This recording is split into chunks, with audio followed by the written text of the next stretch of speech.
Another Monday. So nice. Didn't really get the kind of sleep I wanted to last night. Should be a fun day.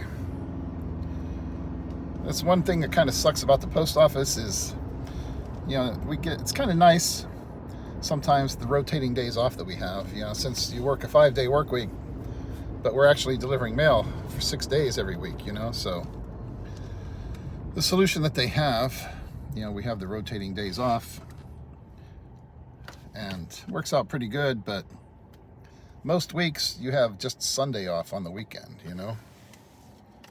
and then another day sometime in the middle of the week. And then as things rotate around, you'll have like one weekend where you got Friday, Saturday, and Sunday. Then another week where you've got Sunday and Monday.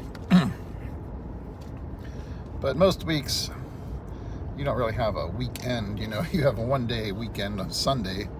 And that's about it for the most part. And especially if you're on the overtime list and they actually, work you on your day off, that's 6 days a week with just Sunday off, which used to be pretty much the norm if you were on the overtime list. Not so much anymore. They've been trying to really cut back on stuff like that, giving people full day overtime. But still, not like you have the same days off every week, and kind of tough sometimes, just cramming stuff in on the weekend. I was watching a video the other day from Red Zone Mindanao, and I saw he did a part 2 a couple days ago. It was about the death of Western civilization, and I watched the first one. Not that this is relevant, but it's kind of nice every morning. Drive through here, up on this one pole they have up on the other side of this intersection. Have this nice big osprey building a nest up there with its little ones, I guess. I don't know if he actually has any little ones up there yet. It's kind of cool though. But in his first video about the death of Western civilization, he talked about kind of like a history lesson about various different things, and America and England and the aftermath of the world wars and everything. And then getting into all the uncontrolled immigration and basically the local cultures kind of being erased out to a certain extent by all the new cultures that are coming in and just being allowed to run crazy without any limits. I saw the second part he did the other day. I didn't have time to really watch it all at the time. I saw he had this thing over his head with his sunglasses on. Looked like a ghost with sunglasses. So I don't know if that was supposed to be about the Muslim takeover of the West, or if he was just being goofy sometimes. I'll have to check back on that. But it definitely is true that there's a lot of stuff going on. Here in America, you'll see these people with signs in their yard. One of the many things that they believe, love is love and no human is illegal. And that's nice, that's a nice sentiment, but a human can illegally breach the borders of another country and be an illegal alien. So, but you've got certain factions here in America that have been trying to bring as many of those people in as they can to kind of, get rid of the more conservative white male public, structure, and definitely has an impact on our culture. Many of those people that come in are very good people who just want to come here and enjoy the American way of life and actually become Americans. But you've got a lot of people too that want to hold on to other ways of doing things, especially when you're talking about Latin American culture though. They have a lot of very traditional values, especially if they come from a traditionally Catholic country. A lot of their values really aren't out of line with what we have here in America. You can disagree, of course, about the fact that they came here illegally, and that's not good. But it's not like all these people that are coming in are all, drug dealers and rapists and killers. The ones who do come in and, kill someone, there's a big deal made about it, of course. You know, like here are these people that we're not vetting and they're coming into the country. But it's not like the vast majority of people who are coming in are like that. Most people just looking for a place to have better opportunity to take care of their families. But that still doesn't mean they should be allowed to do it illegally, you know, and just come in. You know, we can't just go over to the Philippines and walk in and say, okay, we're here, give us public assistance and, you know, medical insurance. And for some strange reason, a lot of people think they should be able to do that in America, which is just not a sustainable situation. Especially in the current economic conditions right now, we really can't afford to just have, you know, tens of millions of other people come into the country and expect to be taken care of, you know. That's not sustainable. But when people talk about, you know, Western civilization, they're talking about a certain kind of values and certain train of thought where, you know, individual liberties, limited government, which that's, you know, of course, a lot of Western civilization, when you're talking about, especially in Europe and so forth, and increasingly here in America, you know, individual liberties is not really, you know, there's a lot of lip service paid to that, but if it's any kind of individual liberty that's going to undermine the power of the people who are currently in charge or the corporations, yeah, you're not going to be allowed to have that for too long, you know? So Western civilization, when you say that phrase, I don't know if you're really taking into account individual liberties and personal freedom to the greatest extent. You know, even democracy, talk about democratic values. You know, democratic values, if it's just straight up democracy, where the majority decides what happens, that's not a good thing. In a country where you have a straight democracy, where 50.1% of the population can tell the other 49.9% what to do, that's not really, you know, good sometimes. Because then that 50.1% of people, if the other 49.9% are doing something they don't like, they can pass laws and say, okay, you can't do that. Take away your freedoms. And that's why in America, the United States of America, I should say, since there's a lot more to America than just us, there's a, you know, that's why you have the Bill of Rights, the Constitution, and so forth, to enumerate certain rights that no one can take away. That's the idea, anyways, the ideal situation. You know, there are certain rights that are inalienable to you, and it doesn't matter if 99.999% of the population doesn't like the fact that you have that right. They don't have the right to remove that from you, because that's one right that no one ever has, is to take away your rights. You know, it doesn't matter if you're the only person. You might be a minority of one, but there are certain things that the rest of the population can't be allowed to take away from you. That's the ultimate ideal, you know, scenario, at least. And that's why you have these, you know, that's the concept of inalienable rights. You know, in a straight democracy, a strict democracy, you know, you don't have that, because whoever's got the most votes, they can just decide what happens and take away your rights, which is totally defeats the purpose of having rights. You know, if 50% of the people plus one can take away, you know, some right from you, then it wasn't really a right.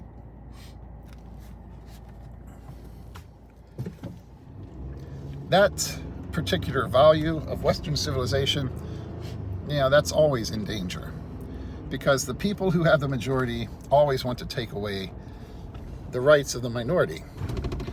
You know, certain issues, you know, look at like abortion and guns and so forth.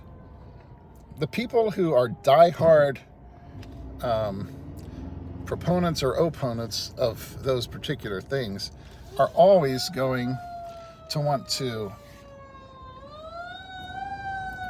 fire truck going by,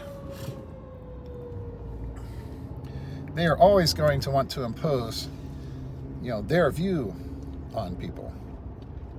The people who hate guns, as far as they're concerned, they should be allowed to take away your guns as long as they have 50% plus one of the vote. People who are opposed to abortion and oppose it on moral grounds and think that it's murder if you kill your unborn child at any stage of development, that's not something those people are going to be willing to compromise on. They have a very strict moral view about those things, and it's not something they're going to compromise on. They are more than happy to pass laws that tell you you can't do that. This discussion here is not really an argument about who's right on that, but that's just the way it is in politics. The majority of people, if they can get the votes to do it, are always going to want to take away the rights, or so-called rights, of the people they don't agree with. People who think that you should not be allowed to own an AR-15, if they can find a way to get enough votes to keep you from having one. Let me pay attention here so I don't run into anything I shouldn't.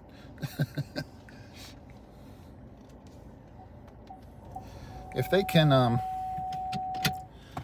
get enough votes to take away your AR-15, they're going to do it.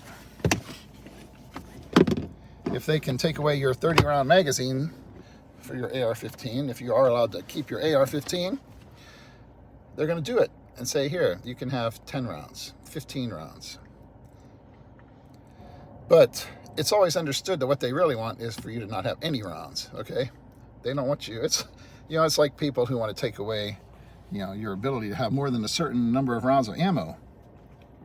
At the same time, they talk about, people being able, let's see if I can balance this on my steering wheel here. They don't want you to have more than a certain number of rounds of ammo available. Why would you need more ammo than that? And yet at the same time, they don't want you to have a gun unless you're trained and can practice with it. And they don't want you to have enough ammo to be able to practice. So how does that work? Either that, or they want you to have to go to a shooting range and buy it there with a 100% tax on it or something. Anything they can do. It's like these Hollywood people. All of their rich friends in Hollywood, they're still going to have their guns for sure, and they can still go hang out at some ultra expensive shooting club and play with full auto guns and stuff like that. But so none of the laws are ever going to affect those people or the friends of the people who are passing them, but everybody else is going to be affected. And it's the same thing with abortion. The people who think that it's their duty to God to take away to get abortion out of this world, whatever they can do politically, they're going to use those tools and try to impose their belief on somebody else. So it's always going to happen. And that's why the founders put down at least certain rights that you can't have taken away from you. As George Carlin pointed out in one of his little bits one time, though, they forgot a few things, like slavery and stuff like that just, kind of slipped their minds, So, it's obviously that's not an exhaustive list of things that they put down there that, that you shouldn't be able to do, or, rights that you can't take away from people. Certainly the right to not be bought and sold because you got a different color skin than a certain other group of people, you'd think would be an inalienable right if God's involved in the process. More likely, though, that these are things that, certain groups of men decided. But certainly it was a noble effort, and can't expect them to get it perfect to start with. That's the idea, though, of eventually, form, they talked about forming a more perfect union. We need to keep perfecting it, and, but that is not really the issue for this discussion. It's the fact that people are always going to try and take away your rights, and it's something you have to fight against always. And certainly, when you have mass immigration of people coming into your country where they don't even think that you should have those rights, and they don't care about things like, the U.S. Constitution or what traditional Western rights, that you may have had, they're going to try and take it away, because as they gain more and more power, they're going to want to, have their culture gain precedence. There are plenty of places in this world already where you get people who think that they should be allowed to have their community run by Sharia law, for instance, and impose their punishments on people. You see people, even like the one journalist in France, or the cartoonist, if you want, whatever you want to call him, publishing, like the cartoon about Muhammad. And so, hey, why can't we just go stab that person to death and inflict our rules on them? Whereas in the West, our philosophy is more like we can make fun of anybody we want to, criticize anything we want to, and if you don't like it, that's fine, but you can't take away our right to have our own opinion that you don't agree with. And that, to me, is probably the core of what Western civilization is about. You can argue that it goes too far sometimes, that people are too disrespectful and rude, and all of that, which is true. But people have the right to have their own opinion, and you can't just pass laws taking away another person's right to not agree with you. And then just, if they don't agree with you, well, we're going to call it hate speech. And that's a political, tool that is being used, using the law to get rid of your political opponents. And it happens everywhere. But do I think Western civilization, though, is going to die? I don't know, man. That's a super tough question. I don't... the question, of course, ultimately, long term, is whether or not the human race is going to survive, which is probably a more important issue than whether or not Western, so-called Western civilization is going to survive. Our way of doing things, it's been around for a while. The core concepts going all the way back, to Greece and Rome and so forth, and all the way even back further than that in some of the various different, religious writings. That's where the basis of a lot of these things are, about certain rights that people have, and right and wrong. If you're going to have a civilized society, you obviously have to have certain rules. You can't have a civilized society or a civilization of any sort, Western or Eastern or any kind, if you don't have certain rules, like, you can't just run around killing people, where we got rules about, adultery and theft and things like that. All those rules are to help maintain a civil, orderly society, and obviously a lot of religious stuff got in there, where people said, okay, well, the reason we have to do this is because God said it, which always adds a little bit of extra flair and authority to things.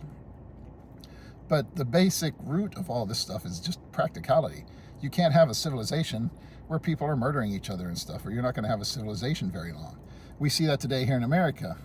Sooner or later, some of this stuff that's happening, the good people who aren't, just out running around looting and shoplifting and destroying stores and all of that, they're going to say, we've had enough. And I don't know when it's going to happen or how it's going to happen, but sooner or later, the people who are sane and, aren't willing to kiss the butts of criminals are going to rise up and say, we'll just handle this ourselves if the government's not going to handle it. Because they have to. In order for our society to survive, that's what has to happen.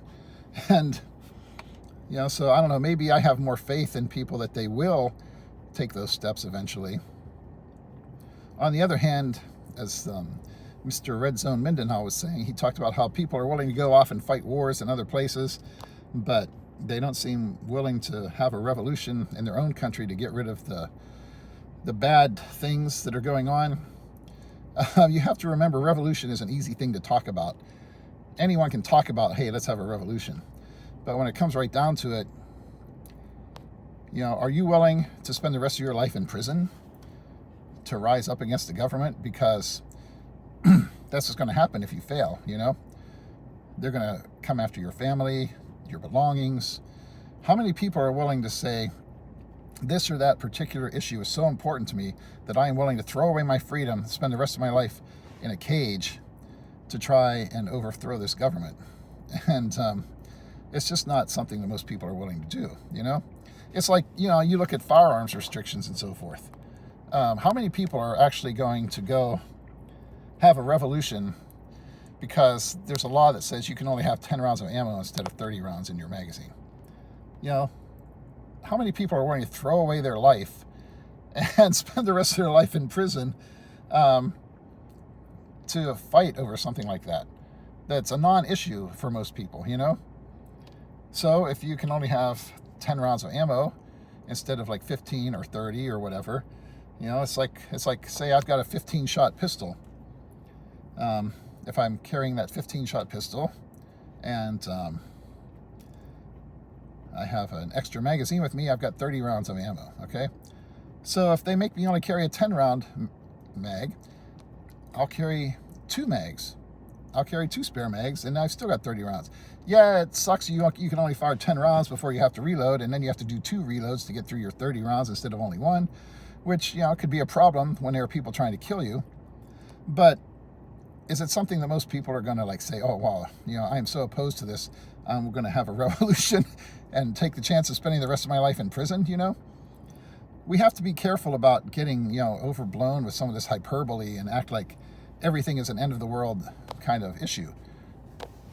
I agree, with the anti-gunners and so forth. It's always going to be, what can we get right now? And whatever they're getting, they want more. It's just that they know they can't get it right now, so they'll take what they can get, but they're always going to be coming back for a second bite or a third bite or a fifth bite at the apple, That's just the way it is. And that's the way it is with all these, you look at people who are opposed to abortion. They might not be able to get the total ban they want right now, but they'll push for more and more and more restrictions. It's, this kind of stuff with every single issue you can think of on both sides of the political spectrum. That's just the way it is.